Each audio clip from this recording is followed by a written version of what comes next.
Êxodo capítulo 2, do versículo 11 até o versículo 15. Vamos à leitura do texto. Eu vou ler na versão Nova Almeida atualizada. Diz assim a palavra do Senhor: Naqueles dias, sendo Moisés um homem feito, saiu para visitar os seus irmãos e viu o trabalho pesado que faziam. Viu também que certo egípcio espancava um hebreu, um do seu povo.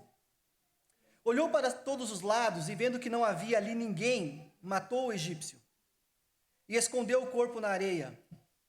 Versículo 13: Moisés saiu no dia seguinte, e eis que 2 hebreus estavam brigando. Então perguntou ao culpado: Por que você está espancando o seu próximo? O homem respondeu: Quem pôs você por príncipe e juiz sobre nós? Está querendo me matar como matou aquele egípcio? Moisés ficou com medo e pensou: Com certeza já descobriram o que eu fiz. Informado desse caso, Faraó quis matar Moisés. Porém, Moisés fugiu da presença de Faraó e foi morar na terra de Midian. Vamos mais uma vez em oração, meus irmãos. Feche seus olhos. Senhor Deus, nós estamos mais uma vez reunidos como povo santo do Senhor, no dia do Senhor, para celebrar ao seu nome. Pai de amor, nós queremos pedir ao Senhor, clamar ao Senhor nesse instante, que o teu Espírito Santo que habita o seu povo, aqueles que pertencem ao Senhor, possa falar conosco por meio da sua palavra esta manhã. Pai, que o texto das tuas sagradas escrituras possa adentrar nossa mente, nosso coração essa manhã, mudar aquilo que precisa ser mudado em nossa vida, moldar aquilo que precisa ser moldado em nós, tirar aquilo que precisa ser tirado das nossas vidas também, para a glória do seu nome. Confiamos plenamente, Deus, na inspiração da sua palavra. Ela é infalível, inerrante, e o Senhor fala e alimenta o seu povo por meio dela. E nisso está a nossa esperança e nossa confiança nesta manhã. Que mais uma vez, de maneira ordinária, o Senhor fale com o seu povo aqui presente, com cada um de nós, por meio da sua santa palavra. Colocamos as expectativas somente no Senhor, e que o teu nome seja, como sempre, honrado, exaltado e glorificado por meio da sua palavra. Nós oramos assim como povo seu, no nome do nosso Salvador Jesus Cristo. Amém. Meus irmãos, nós temos falado um pouquinho sobre uma série de sermões aqui no livro de Êxodo. E nós chegamos agora a um relato introdutório da vida de Moisés. Algumas pessoas poderiam até dizer, ou até mesmo pensar, que esse relato que nós acabamos de ler é uma mancha na vida de Moisés. Alguns até mesmo pensam como Deus pôde usar alguém que claramente é um assassino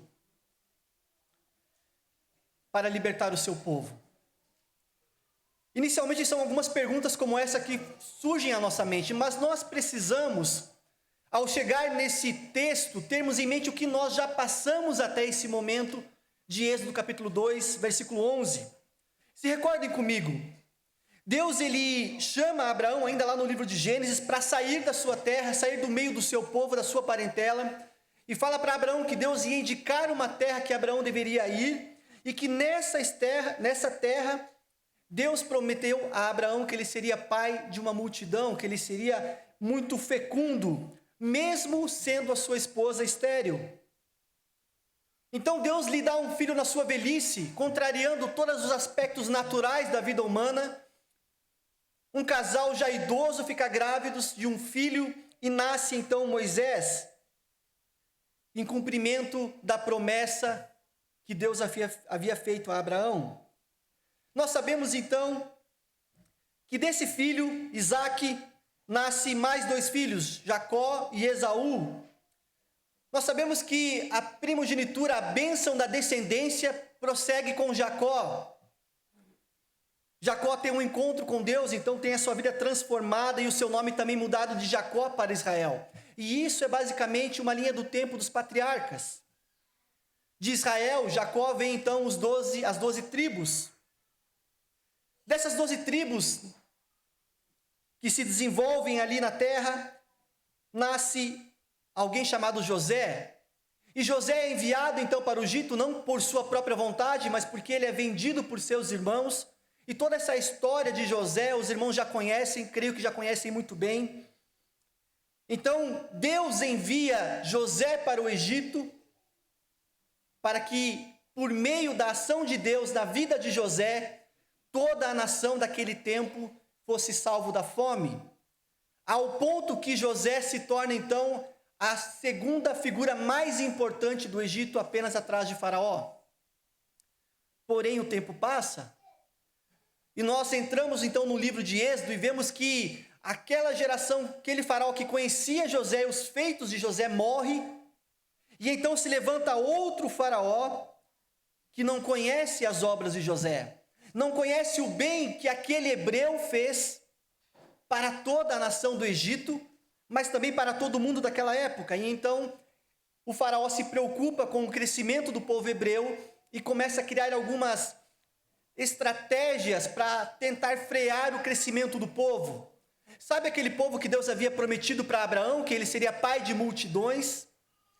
Faraó tenta então, na sua perspectiva, tentar frear que essa promessa se desenvolva a partir dos hebreus.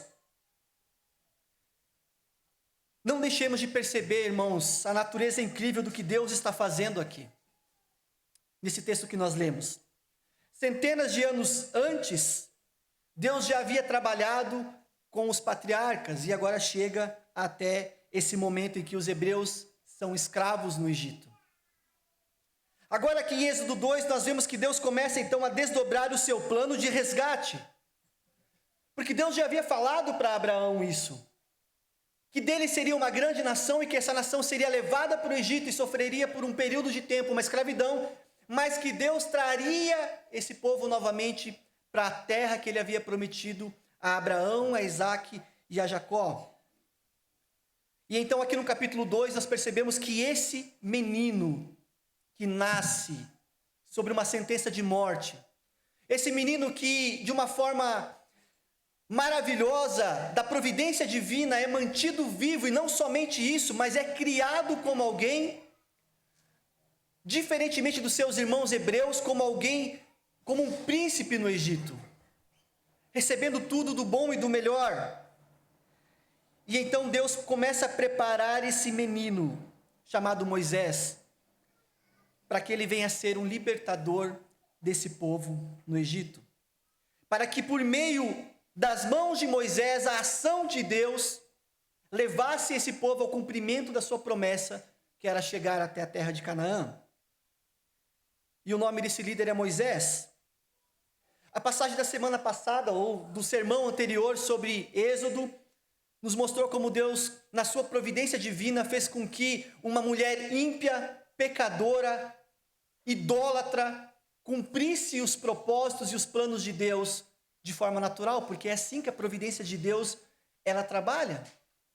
A providência de Deus rege todas as coisas que estão ao nosso redor, não somente a vida do crente, mas todas as circunstâncias que englobam a vida do crente e este mundo todo são regidas pela providência divina.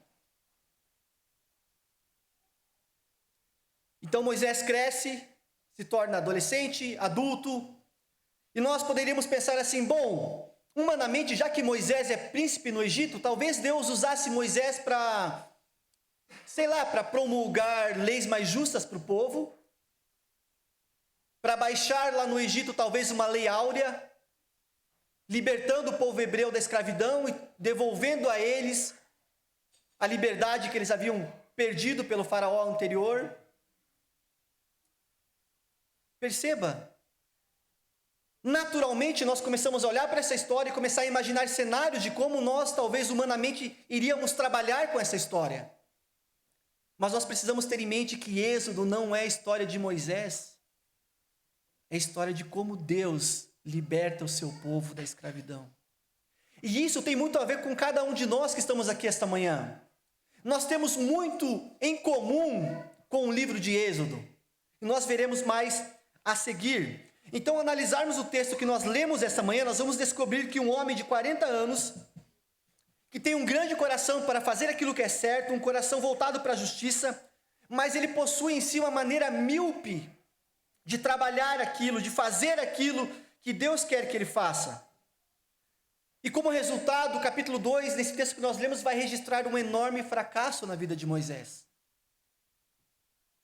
Vai registrar que esse fracasso trouxe para a vida de Moisés consequências que perduraram por 40 anos, como nós veremos nas exposições seguintes.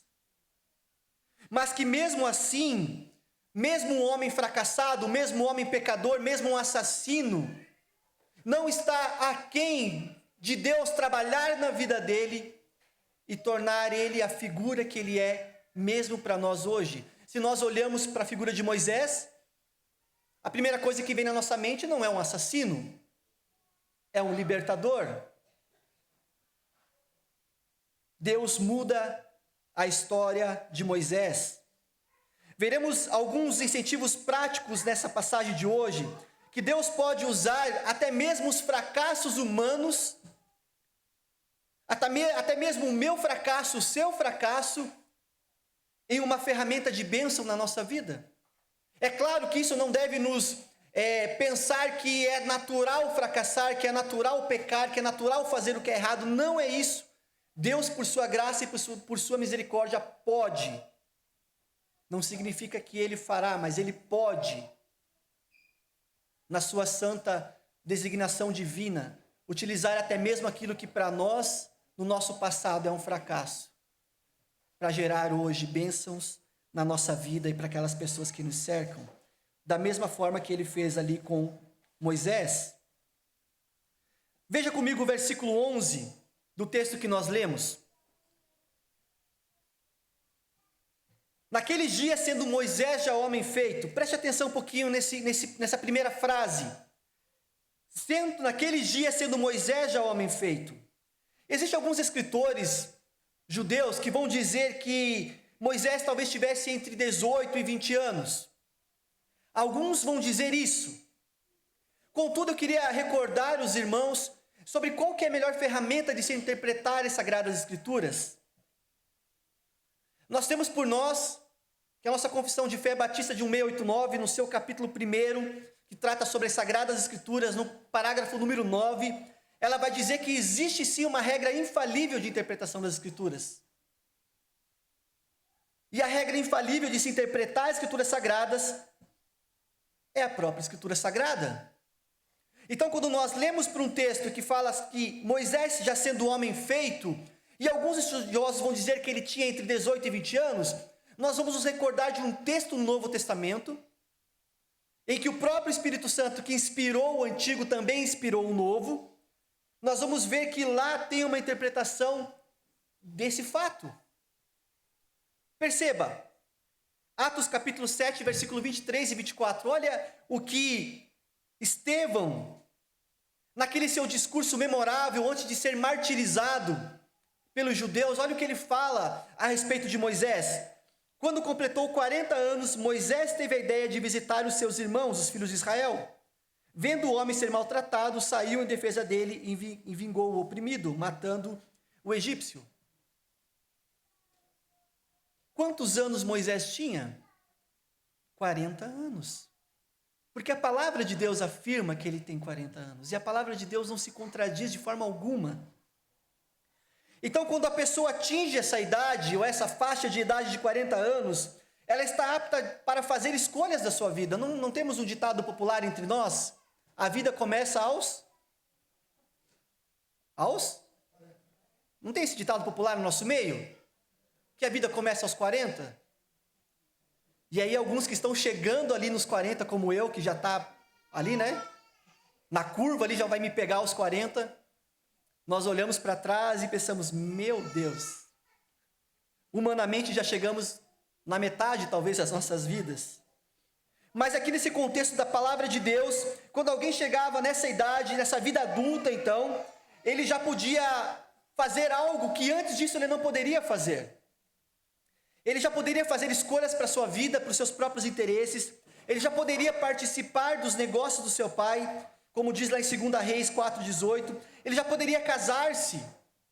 Olha aí, irmãos, os irmãos solteiros que têm menos de 40, não percam a esperança. Continue orando e buscando também, conhecendo pessoas novas. Podia também demandar que outros herdeiros não recebam a sua parte dos bens com 40 anos. E teoricamente também ele poderia, com 40 anos, dar bons conselhos, ele seria ouvido na sua comunidade local.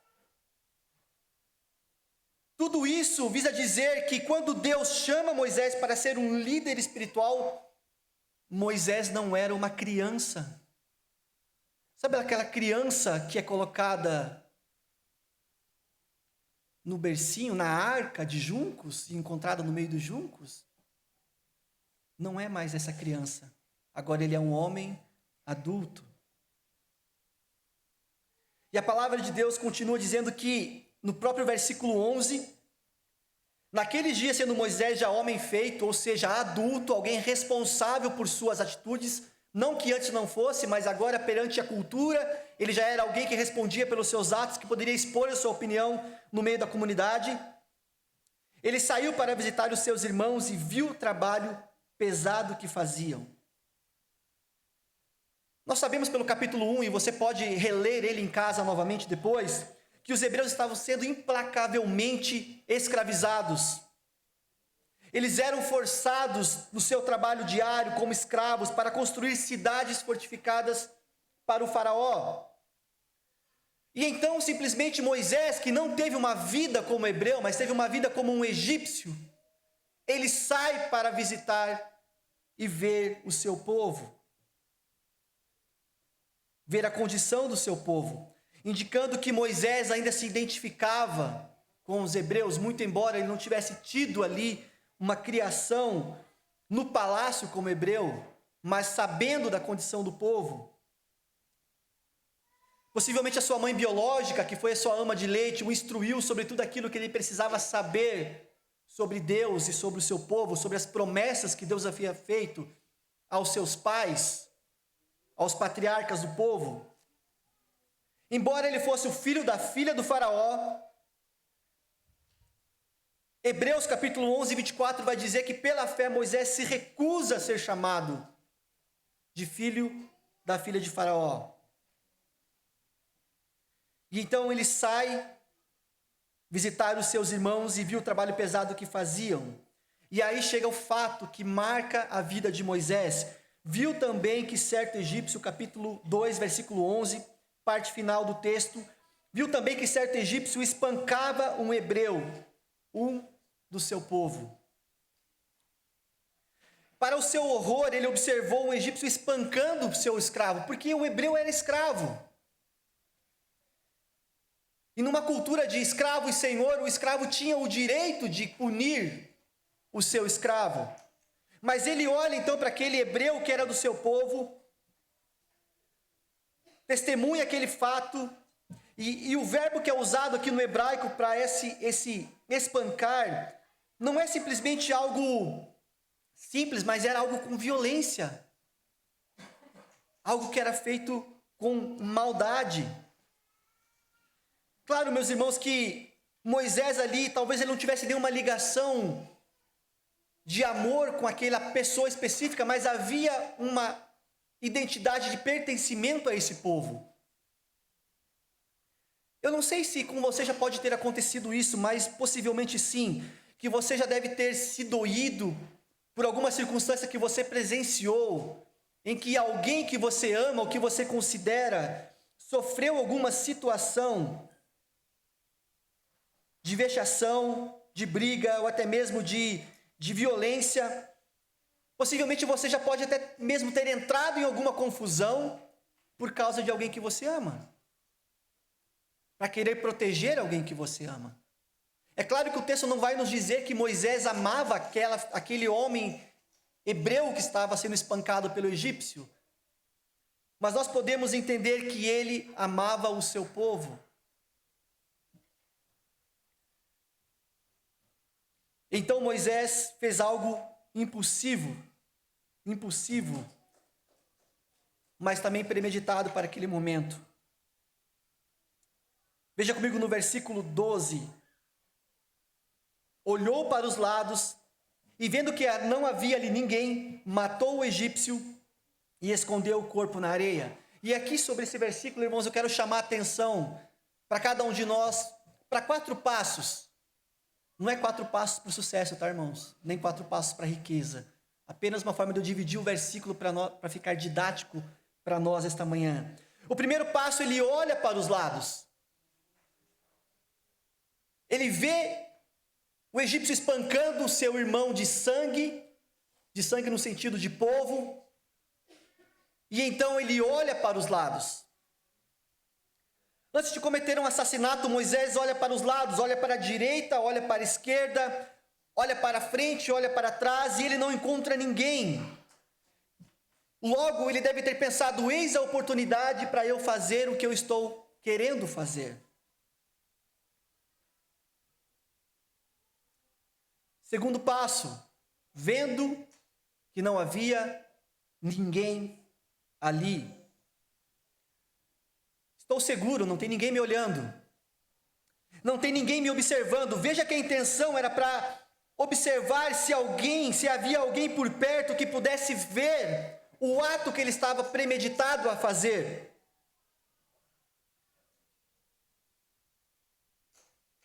O que não surgiu de qualquer consciência, de qualquer mal que ele tivesse prestes a cometer, mas para sua própria preservação. Ele não estava preocupado que alguém visse o mal que ele ia fazer, mas que ele fosse pego fazendo o mal que ele estava por fazer. O ponto crucial aqui, irmãos, não é a gravidade do que Moisés fez simplesmente, estava prestes a fazer, mas ele queria garantir que ele não fosse pego naquele ato.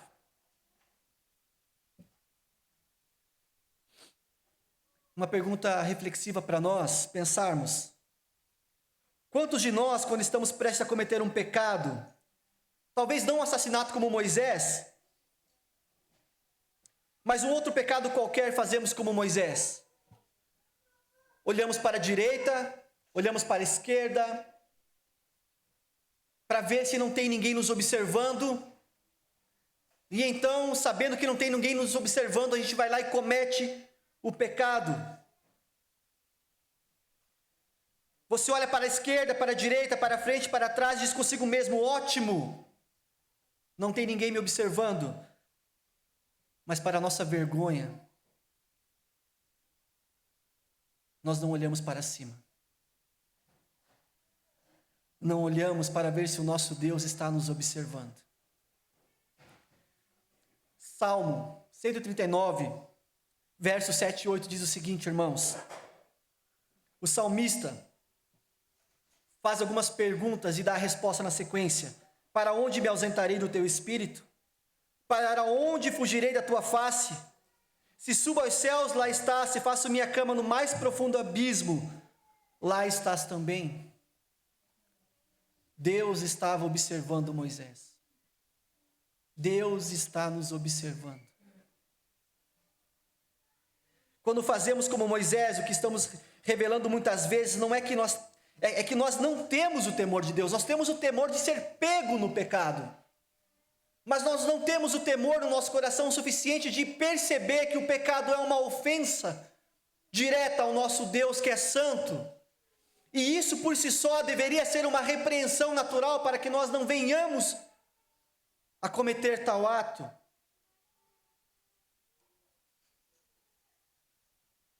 Revela que não há o temor de Deus, mas há o medo da vergonha de ser exposto ao pecado. Há um sermão do Spurgeon, irmãos, eu quero recomendar que você durante a semana escute, que ele vai falar exatamente sobre a malignidade dos pecados secretos. E o nome do sermão é Pecados Secretos. Põe lá no Google, Spurgeon Pecados Secretos. Não agora, durante a semana, viu, irmãos? E no recorte desse sermão, Spurgeon vai dizer o seguinte, e vocês sabem que Spurgeon ele não era muito de aliviar nas palavras, né, irmãos? Ele falava diretamente o que deveria falar, ele não afagava o ego de ninguém. Ele diz assim nesse recorte: hipócritas, dizemos-te que és um tolo quando pensas em abrigar um pecado secreto. Você é um tolo por uma razão especial. Seu pecado não é um pecado secreto. É sabido e será revelado um dia, talvez muito em breve. Seu pecado não é um segredo, o olho de Deus viu isso. Você pecou diante de sua face. Você fechou a porta, você puxou as cortinas e se escondeu do olho do sol, mas o olho de Deus penetra a escuridão. A sombra que te cercava era tão clara quanto a luz do meio-dia de verão aos olhos daquele que vê todas as coisas. Não sabes, ó homem, que todas as coisas estão nuas e patentes aos olhos daquele a quem havemos de prestar contas? Meus irmãos, será que nós temos nutrido em nossas vidas pecados secretos? Será que nós temos alimentado pecados secretos? Será que, como Spurgeon falou no seu sermão, será que nós temos fechado as cortinas das nossas casas, as portas? Será que nós temos aberto janelas anônimas dos nossos smartphones, dos nossos computadores? Será que nós temos feito coisas que achamos que é secretamente, mas a palavra de Deus nos revela que não é? Que Deus nos livre de termos, se praticarmos e alimentarmos pecados secretos. Moisés pensou que o seu pecado ia ficar em secreto. O terceiro passo, então, já que Moisés olhou para os lados, não viu ninguém, olhou para todos os lados. No segundo passo, ele não viu ninguém. No terceiro passo, então, ele comete o ato em si, ele mata o egípcio. Como eu disse anteriormente, a forma como o texto está escrito não é simplesmente que ele foi lá e matou o egípcio, mas o texto vai dizer para nós que alguns estudiosos afirmam isso, que o matar que Moisés faz foi com extrema violência. As ações de Moisés, nesse verso 12, são mais violentas do que a ação do próprio egípcio no verso 11. O egípcio machucava, espancava, mas com a intenção de machucar o seu escravo. Moisés o mata.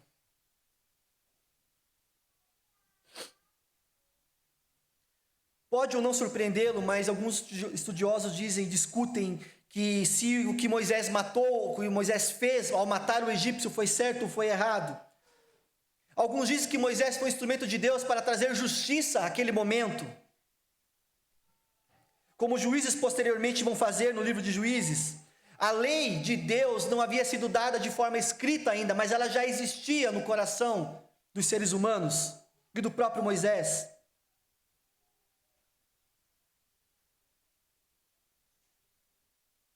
Moisés tomou as mãos e matou aquele homem. Moisés foi longe demais. Moisés comete um ato terrível, horrível, e mata aquele egípcio. Você se recorda da recomendação que Deus dá para Caim quando Deus rejeita a oferta de Caim?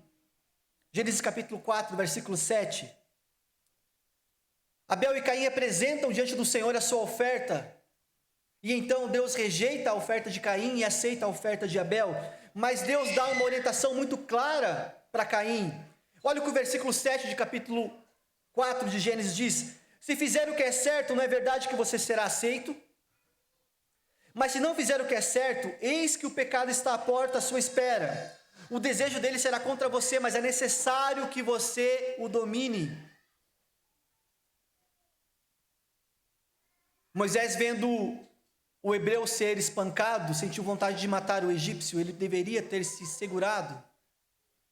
Moisés não seguiu o conselho de Deus que Deus havia dado a Caim, não dominou o seu desejo de fazer justiça com as próprias mãos. Uma pergunta para nós pensarmos esta manhã, mais uma. Quantas vezes eu e você somos tentados a agir de forma imprudente no nosso dia a dia? Claro que não para cometer um assassinato, mas às vezes para falar mal de um irmão, de um colega de trabalho, ou para alimentar uma ira ou um ódio em nosso coração contra o nosso próximo. Quantas vezes nós somos tentados a agir dessa maneira durante o nosso dia a dia? Eis que o pecado está à porta, à sua espera. Precisamos nos recordar da orientação de João. 1 João capítulo 3, versículo 15 a 16 vai nos orientar. Todo aquele que odeia o seu irmão é assassino, e vocês sabem que todo assassino não tem a vida eterna permanente em si. Nisto conhecemos o amor, que Cristo deu a sua vida por nós, portanto, também nós devemos dar a nossa vida pelos irmãos. Se alimentarmos ódio, se alimentarmos ira, se nutrir ódio em nosso coração contra alguém, a palavra de Deus diz que nós já somos assassinos. Talvez nós não tenhamos a oportunidade perfeita, entre aspas, que Moisés teve para cometer o ato, mas já assassinamos o nosso coração. Se você nutre ódio em seu coração contra alguém, talvez Deus queira também te mostrar essa manhã por meio da sua palavra para você não fazer isso. Veja, Moisés olha para os lados, Moisés vê que não tem ninguém, Moisés mata o egípcio. O que pecadores contumaz fazem na sequência? Vamos esconder o pecado. E Moisés então ele vai esconder o corpo daquele egípcio na areia. Veja como o ciclo do pecado acontece na vida de Moisés. Após olhar para todos os lados, ver que não havia ninguém ali, ele mata o egípcio. E agora o passo natural de um pecador é esconder o seu pecado. Esconder o seu pecado porque ele tem medo de ser pego. O medo de ser pego faz com que nós escondamos as evidências do nosso pecado. Isso não é de hoje, meus irmãos. Isso que Moisés está fazendo aqui de querer esconder o seu pecado é algo que já vem desde o jardim do Éden. Vocês se recordam quando Deus dá a ordem para Adão e Eva não comerem da árvore do conhecimento do bem e do mal? O que acontece na sequência? Gênesis capítulo 3, versículo 9 e 10. Olha o que diz o texto. E o Senhor Deus chamou o homem e lhe perguntou: onde você está? E ele respondeu: ouvi a sua voz no jardim, e porque estava nu, tive medo e me escondi.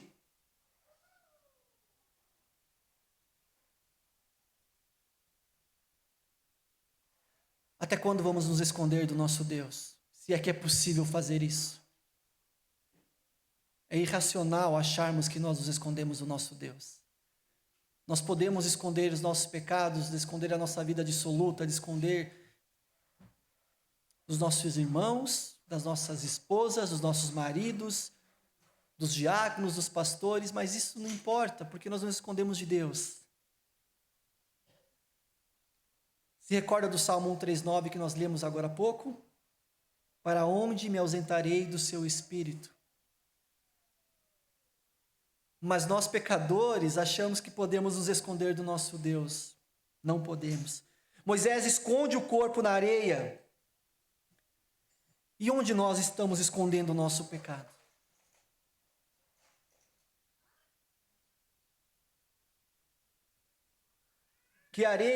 Em quais areias nós temos jogados em cima do nosso pecado para que não sejamos pegos? Que Deus essa manhã traga um senso de arrependimento em nossas vidas. Maridos, sua esposa tem acesso totalmente ao seu smartphone? Esposa, seus maridos têm acesso a tudo que está no seu smartphone? Aos seus aplicativos de celular? Às suas redes sociais? Eu não digo de forma de controle, mas de forma de prestação de contas.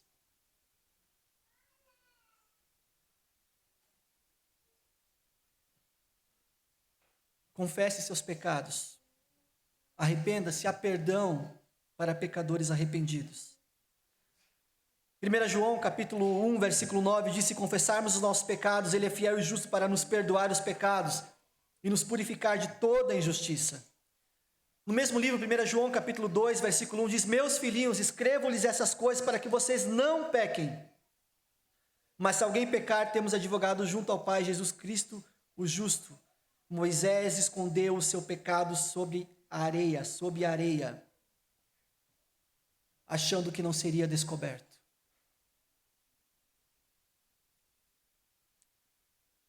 A cena da vida de Moisés continua no versículo 13, desse capítulo 2 de Êxodo. Moisés saiu no dia seguinte, e eis que 2 hebreus estavam brigando. Então perguntou o culpado: Por que você está espancando o seu próximo? Perceba, alguém que no dia anterior assassinou um egípcio, agora no dia seguinte ele sai como se nada tivesse acontecido, e ele vê 2 hebreus brigando, e ele pergunta: por que você está espancando o seu próximo? Perceba que como um pecado escondido, um pecado não confessado, não arrependido, faz com que nós vivamos na maior naturalidade a hipocrisia nas nossas vidas, irmãos. E eu não estou falando para ser duro com os irmãos, porque eu próprio me incluo nisso. Se nós não vigiarmos, se nós não estivermos atentos à palavra do Senhor,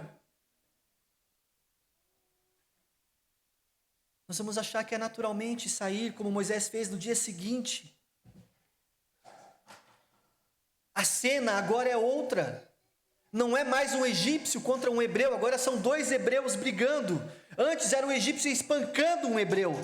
Agora são 2 do mesmo povo entre si brigando, um espancando o outro, por um motivo que não sabemos o qual, porque o texto não nos relata o motivo.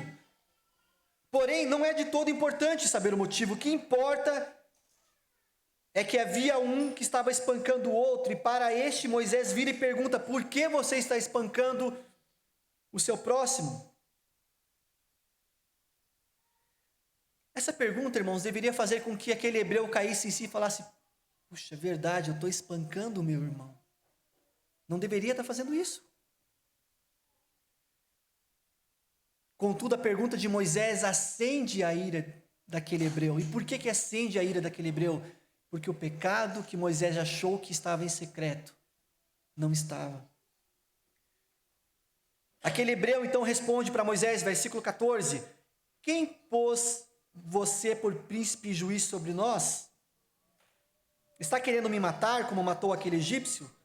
Moisés ficou com medo e pensou: com certeza já descobriram o que eu fiz.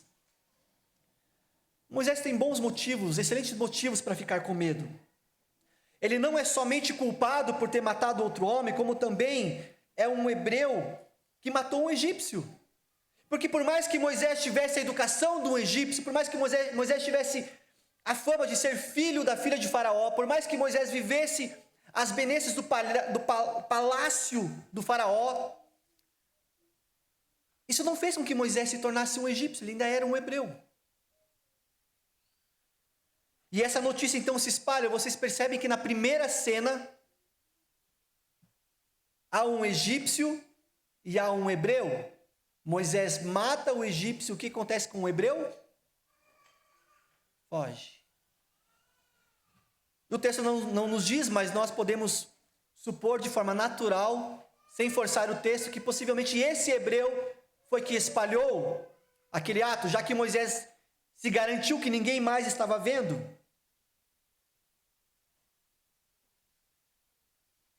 Aconteceu aquilo que Moisés mais temia. Fui descoberto.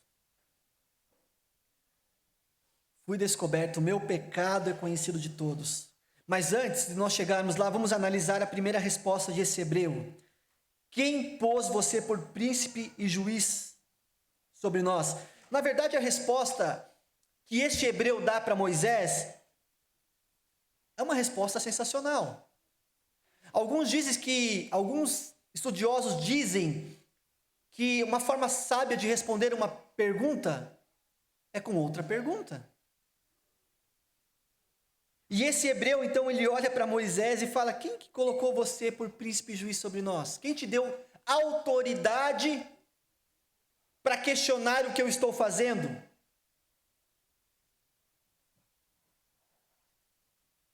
E qual que é a resposta que Moisés deveria ter dado? Ninguém. Ninguém havia colocado Moisés como juiz sobre eles. Deus ainda não havia ainda separado Moisés, comissionado Moisés para ser o libertador, por mais que a palavra de Deus vai nos dizer que Moisés já tinha essa percepção de que ele seria usado por Deus para libertar o povo do Egito. Veja comigo Atos capítulo 7, versículo 24 e 25. No discurso de Estevão: vendo o homem ser maltratado, saiu em defesa dele e vingou o oprimido, matando o egípcio. Ora, Moisés pensava que seus irmãos entenderiam que Deus queria salvá-los por meio dele. Eles, porém, não entenderam. Então havia em Moisés esse sentimento de saber que Deus havia separado para ele algo especial para libertar aquele povo. Porém, o que Moisés não compreendeu que não era daquela forma que Deus havia designado. Não era matando com as suas próprias mãos os egípcios que Deus havia de libertar o povo da escravidão. Mas Moisés ainda não estava pronto para perceber isso. Moisés, ele era visto pelo povo hebreu como um príncipe do Egito, filho da filha de Faraó, e não como um príncipe do povo hebreu, não como um libertador. Veja essa cena: Moisés criado com todos os privilégios, como um príncipe no Egito. Enquanto isso, durante os 40 anos que ele está sendo criado como um príncipe, o povo está sofrendo os maus tratos e a escravidão do povo do Egito, sentindo no seu corpo, na sua pele. Então, dado o tempo determinado, pré-determinado por Deus, ele resolve passear no meio do povo, e ele vê uma cena cruel, que faz ele cair em si. Quando ele olha para aquele egípcio espancando o hebreu, ele percebe: eu não sou um egípcio, eu sou um hebreu. E como agora fazer compreender o meu povo que eu não sou um egípcio, como muitos pensam, mas que eu sou um hebreu? Com certeza, irmãos, matar um egípcio não foi a forma mais adequada de querer comunicar isso.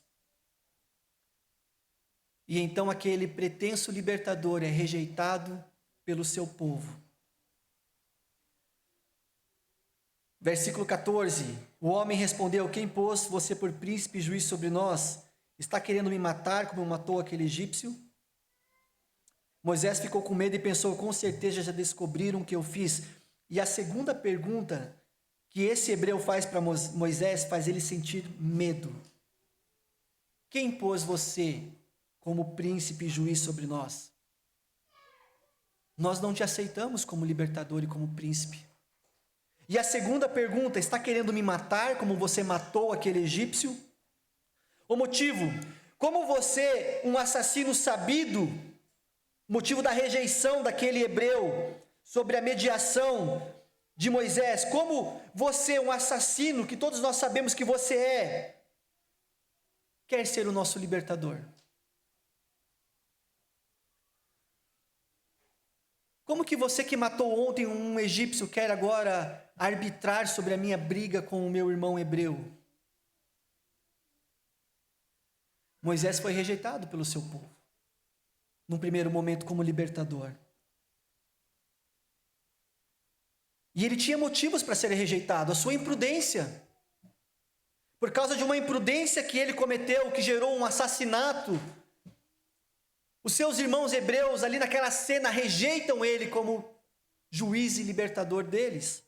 E eu quero fazer uma pergunta para os irmãos: vocês se recordam de alguma outra figura nas Sagradas Escrituras que também foi rejeitado pelos seus?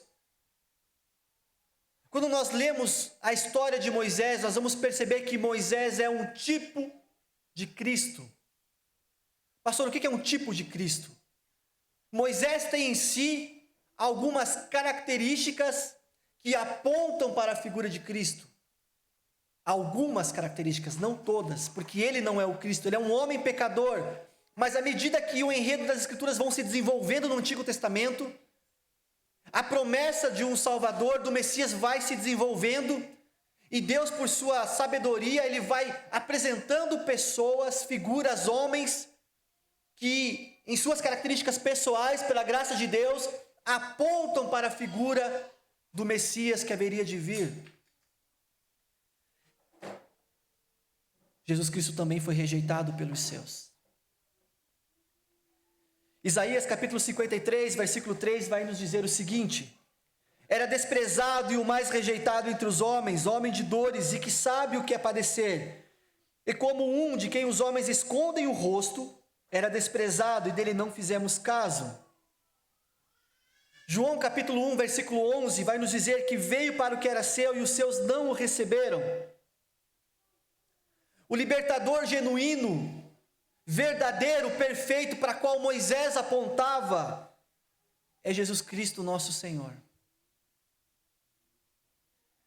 E o nosso Senhor foi rejeitado por todos, foi rejeitado pelos seus.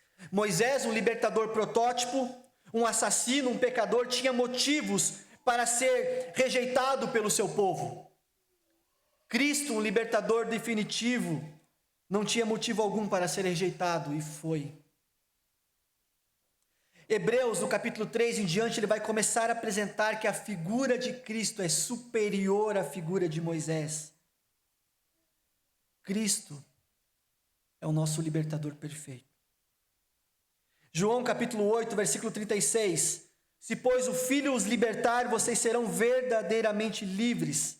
Moisés, o libertador humano, falho e pecador, foi rejeitado pelo seu próprio povo. Cristo, um libertador perfeito, divino, humano, sem pecado, sem falhas. O que nós pressupomos? Não, será aceito pelo seu povo. Mas foi rejeitado também. Mas a palavra de Deus nos fala que todos o quanto receberam, Cristo lhes dá o poder de serem feitos filhos de Deus. 1 João capítulo 11, versículo 12, olha o que diz. Mas a todos os quantos o receberam, deu-lhes o poder de serem feitos filhos de Deus, a saber, aos que creem no seu nome, os quais não nasceram do sangue, nem da vontade da carne, nem da vontade do homem, mas do próprio Deus. E o Verbo se fez carne e habitou entre nós, cheio de graça e de verdade, e vimos a sua glória como a glória do unigênito do Pai. Cristo é quem nos liberta não de uma escravidão física, temporal, humana, mas de uma escravidão terrível, que é a escravidão do pecado. João 8, 32 a 34, conhecerão a verdade e a verdade os libertará. Eles responderam, somos descendência de Abraão. E olha a audácia que eles falam para Cristo. Somos descendência de Abraão e jamais fomos escravos de ninguém. E o Egito? E a Babilônia? E o exílio? Como você pode dizer que seremos livres? Jesus respondeu, em verdade lhes digo que todo que comete pecado é escravo do pecado. Moisés, no texto que nós estamos estudando esta manhã, iniciou um trabalho para libertar o povo de uma escravidão física que afetava o corpo e a mente, mas era uma escravidão temporal. Cristo nos liberta de uma escravidão completa de corpo e alma, a escravidão do pecado, que afeta todo o nosso ser, tudo que nós somos é afetado pelo pecado, e quando somos escravos do pecado, isso traz consequências não somente temporais para as nossas vidas, para aquelas pessoas que nos cercam, mas traz também consequências eternas para cada um de nós.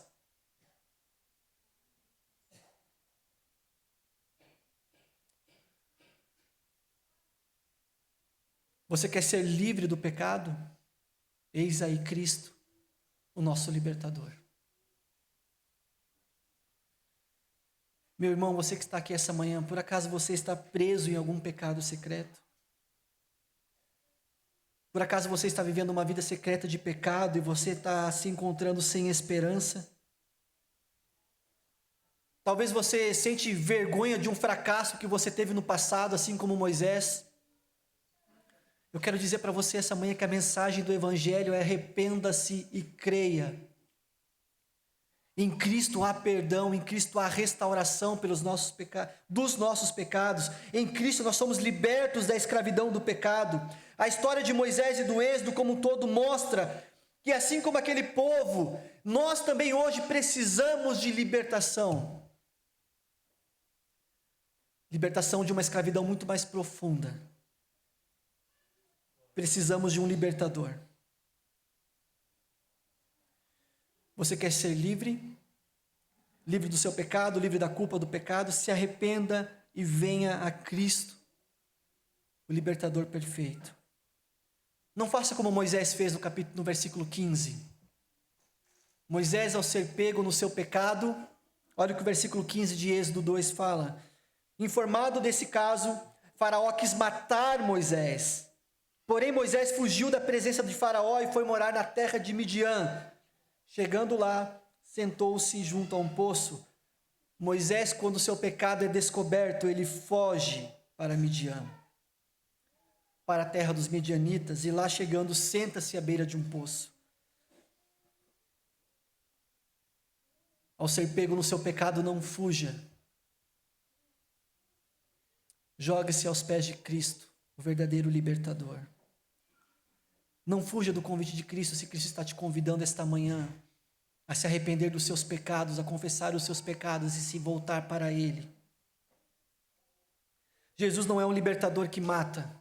Jesus é um libertador que, ao invés de matar como Moisés fez, Ele entrega a sua vida em nosso favor. Jesus não é o libertador que foge, mas é o libertador que convida todos os pecadores a virem a Ele. Mateus capítulo 11, versículo 28, venham a mim todos que estão cansados e sobrecarregados, e eu os aliviarei. Não há algo que mais sobrecarrega, que mais pesa sobre as nossas vidas, do que pecados não abandonados e não confessados.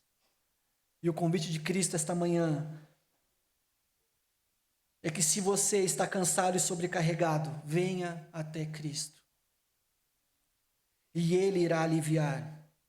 Pecador, venha a Cristo nesta manhã, com arrependimento e com fé em Cristo Jesus. Venha confiando que o nosso Senhor Jesus Cristo não é aquele que foge, mas é aquele que convida para vir ao encontro dele. Todo aquele que o Pai me dá, esse virá a mim, e quem vem a mim de nenhum modo lançarei fora. João 6,37. Cristo é o nosso libertador perfeito.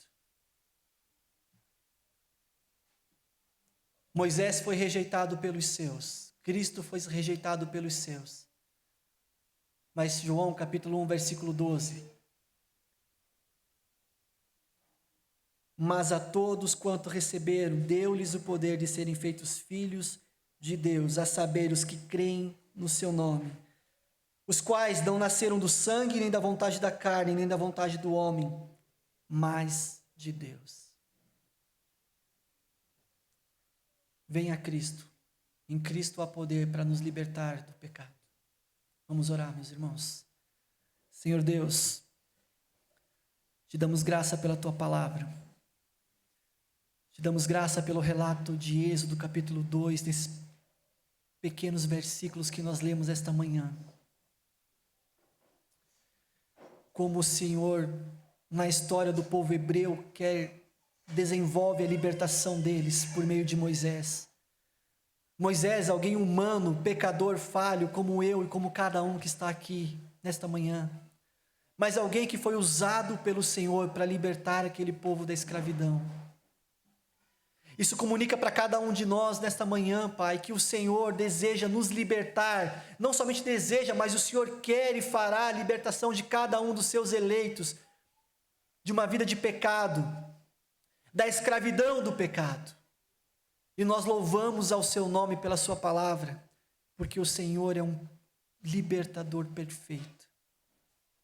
Aquele que nos liberta da escravidão do pecado. Senhor Deus, nesta manhã, se o Senhor, por meio do seu Espírito, estiver chamando alguém para se arrepender, que o teu Espírito possa convencer os nossos corações a nos arrepender dos nossos pecados, nos voltarmos ao Senhor com fé para sermos libertos do nosso pecado e descansarmos no Senhor, o nosso libertador. Louvado seja o teu nome, em nome de Jesus. Amém.